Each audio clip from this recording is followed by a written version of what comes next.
It's beginning to look a lot like somebody's watching me. Oh, hey guys.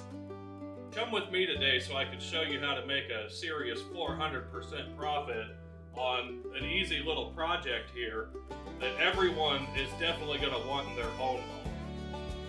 All right, so to kick this project off, we need to figure out what kind of material we want to use for our decorations. I'm going to use this 1/4-inch plywood. It's all going to get painted, so you're not really even going to see the edges on this and know that it's plywood. It's just going to look like a piece of 1/4-inch stock. I went ahead and printed out just a handful of patterns that we can use for our different ornaments. I've got a candy cane. There's a couple different ornament patterns here, and then a Christmas tree, because everybody likes putting Christmas trees on their Christmas trees. What we're gonna do is start off by maximizing how many stencils we can get on our board. For the sake of this video and the length of it, I'm just gonna be doing one of each right now. So let's line up. Our side is already flat and the edge of this candy cane is flat. That's perfect. Let's line that up. Let's mark this out. Trace our stencil.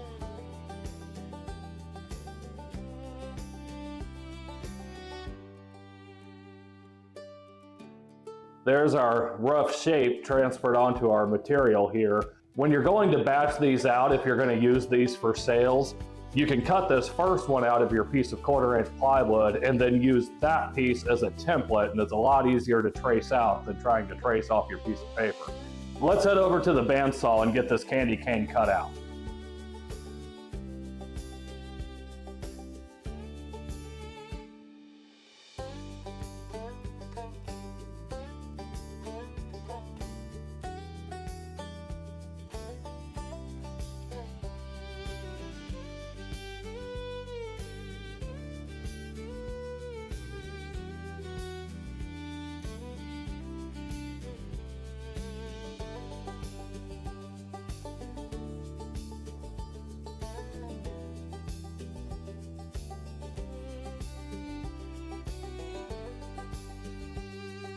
So there's the rough shape of our candy cane.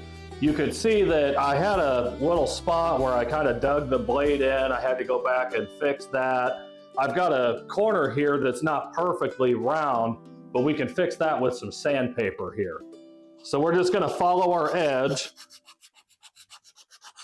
and finish shaping this up with our sanding block.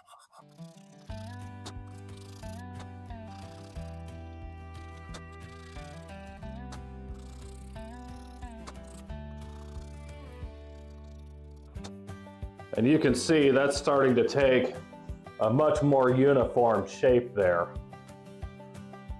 Let me grab a smaller piece of sandpaper to get down into this tight cove.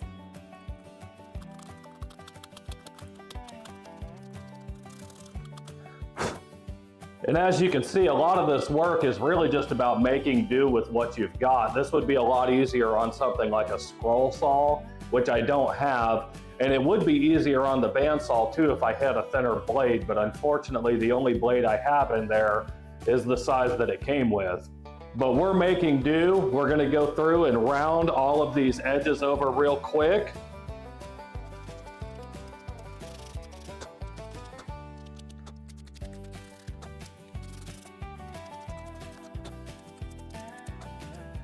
Make sure you hit both sides on this.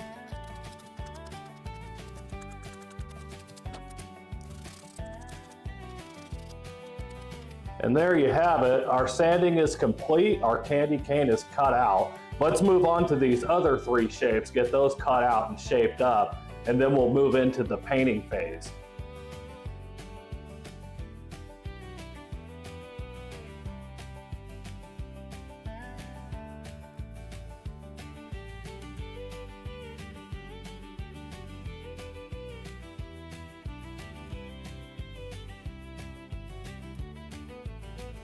There's our other 3 ornaments. We're going to head to the bandsaw and get these cut out.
Now that we've got our other 3 shapes cut, we can go ahead and get these sanded. So again, start with your edges and just work your way around. Hit the flat sides first. Make sure you get the shape exactly the way that you want it. And then work on rounding over your edges on both sides.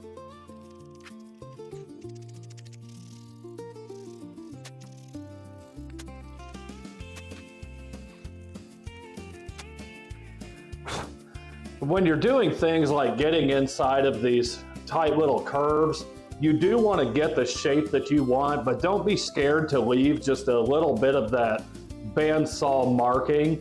This really ensures the customer that this is handmade. It's not just cut out with a laser or a CNC, and it's not just batched out in a factory.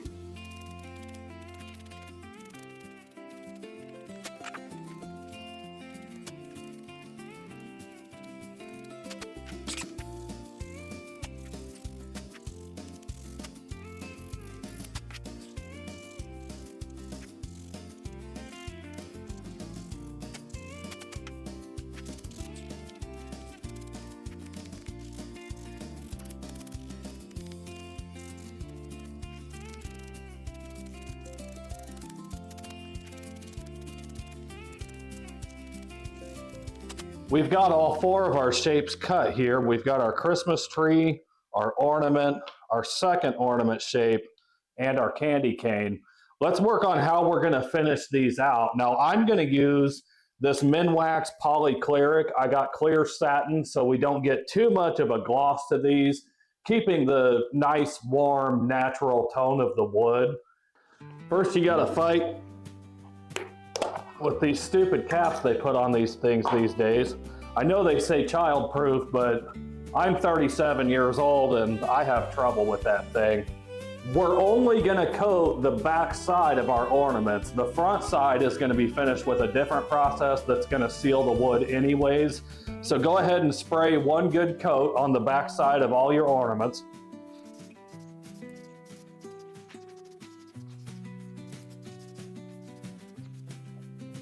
And this coat on the back side is going to wrap around all your edges, ensuring that all of your edges are sealed. It's going to look kind of milky when you spray this water-based sealer on these, and that milkiness will go away as it dries. Let's let these sit for about 20 minutes and set up, and then we'll flip them over and start finishing the front. Now that our clear has had a chance to set up and get a little tacky, I'm going to take a bunch of these little triangle offcut pieces that I saved to the side, and I'm gonna stand all these pieces up off of our work surface so that we don't have to worry about anything sticking to our awesome tablecloth that we put out here for all of our Christmas decorations.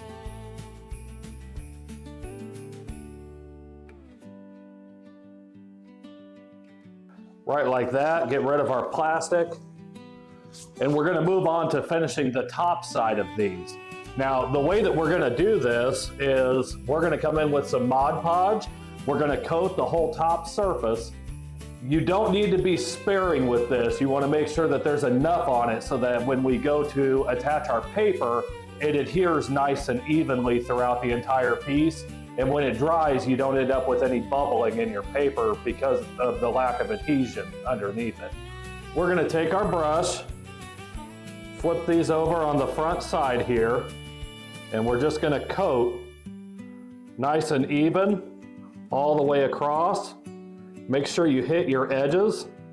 This stuff is going to dry clear, so anywhere that you have it showing that we're not covering, it's going to look perfectly fine.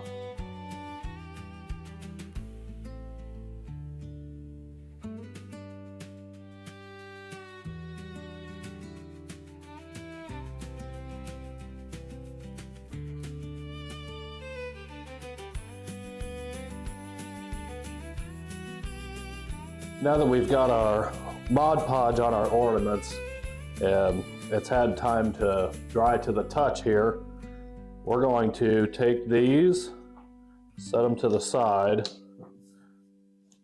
get all our blocks picked up here, get our cutting sheet, and I came up with 4 scrapbook pages that I think would look really nice on the front of these ornaments.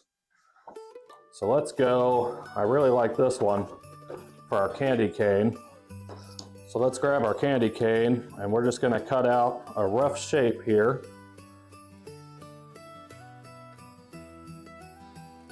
And now we're gonna take, with our Mod Podge side face up, we're gonna take our piece of paper here, set it right on top. Then we're going to get a piece of parchment paper and set it on top of that. This way we can use our iron to adhere our paper to our ornament, and we don't have to worry about the iron burning the paper. The parchment paper is going to take a majority of that heat and it's going to evenly disperse it underneath. So take your hot iron, place it right on top. Make sure to keep it moving around. Don't let it sit in one spot for too long. And I like to kind of round it over the edges just a little bit to make sure you get over those rounded edges that we made.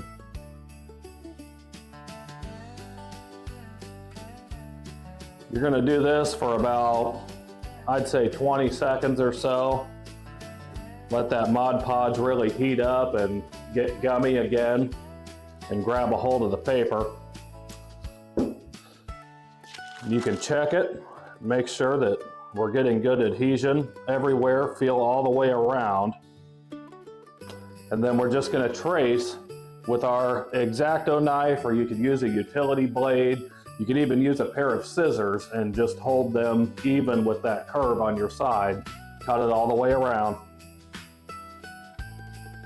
Just make sure you're getting right up against the wood here. We want it to be right on the edge of our ornament.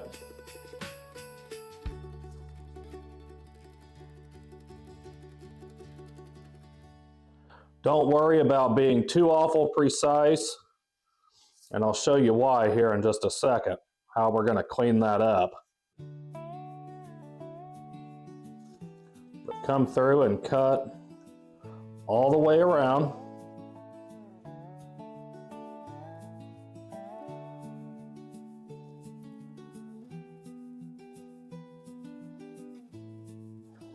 Right like that. Remove your paper,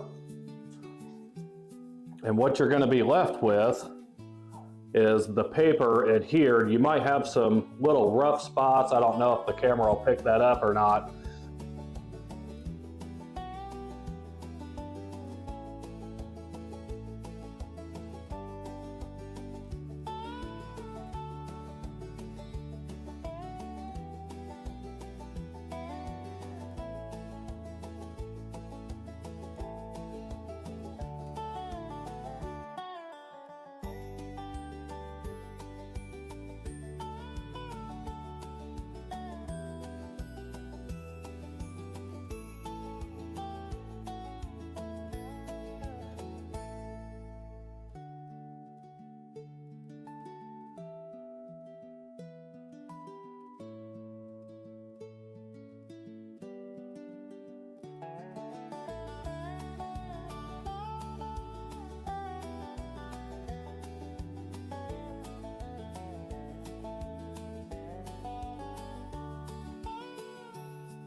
So here we've got a scrap piece of wood. I'm going to set that down, and what that's going to do is it's going to give us a backer to our piece to help hold the back of that tight and let that drill bit go straight through without blowing and splintering out the hole on the back side there.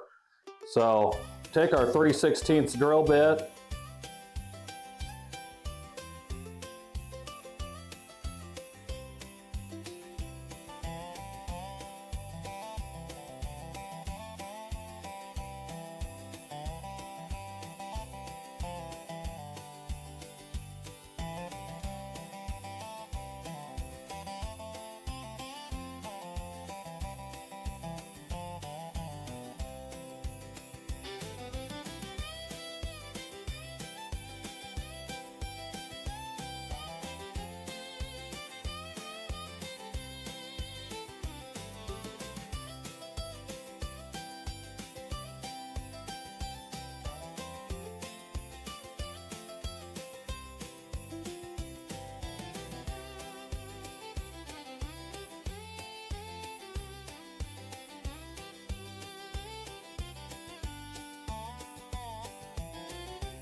Alright, so I came back to the shop to reshoot the entire outro here. I'm having some kind of a trouble with the cheap Amazon mic that I purchased to shoot this video with, and I'm really just not impressed with it. It's cut out a few different times now. The audio sounds incredibly awful. I really apologize for the audio problems in this video. My past videos sound a lot better, and I'm gonna get a different wireless mic, hopefully in the future. But for now, we're just gonna go back to using the mic that I have with my camera. If you like the project that we've been working on today, I've got a lot of other projects that are on the channel right now, as well as a lot to come in the future. Please do me a huge favor and subscribe to the channel. Make sure to like this video. I'm trying to get the channel monetized as quickly as possible so that we can put that back into the channel and bring you guys the best quality content that I know I can produce. But anyways, let's break down the cost of these, our profit, and see what the numbers are looking like. We've got our set of 4 ornaments here that we just made. And when we run the numbers, I made these out of a 1/4-inch sheet of plywood. It's a 2 foot by 4 foot section. You saw a little section that I ripped off to be able to use that for this particular video. But with the size that these are, you can get 16 sets out of that 2 foot by 4 foot sheet. That actually comes out to 64 individual ornaments. Now when we split that up, that comes out to a cost of 62 cents in order to make this set. Our polyacrylic clear that we only used a little bit out of 1 can, so I'm gonna mark up 25 cents for that. Our scrapbook paper, if you were to factor that into even just 1 full sheet at 99 cents per sheet, I would say we used about 60 cents worth. The Mod Podge, we used a little dab. I'm gonna throw in 10 cents for that. The ribbon, we ended up cutting 4 10-inch sections. Now the rolls got 12 to 15 feet on them typically. So let's throw in 10 cents for ribbon. If we add in a miscellaneous just to cover anything else, I know your X-Acto blades are gonna need replaced every 4,000 projects or so. We'll just tie in an extra 13 cents, and that'll give us an even $1.80 for our costs. Now I would say when you set these in your booth to go to the craft or hobby shows, or if you're selling them on Facebook Marketplace, even places like Etsy or Shopify, I would offer these at $3 a piece or a set of 4 for $10. And then you can really just kind of change up the different patterns that you use on this. Use different papers for each ornament. Let the customer pick out which 4 they would like to put together, or have a good option when they're picking individual pieces. But if our cost comes in at $1.80 and we're selling this for $10 as a set, that gives us a 456% profit.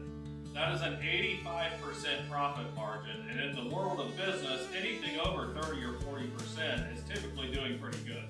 If you enjoyed this project and if you'd like to see many more just like it, be sure to follow the channel. I'm going to throw a video up here in the corner of another Christmas project that you can check out today.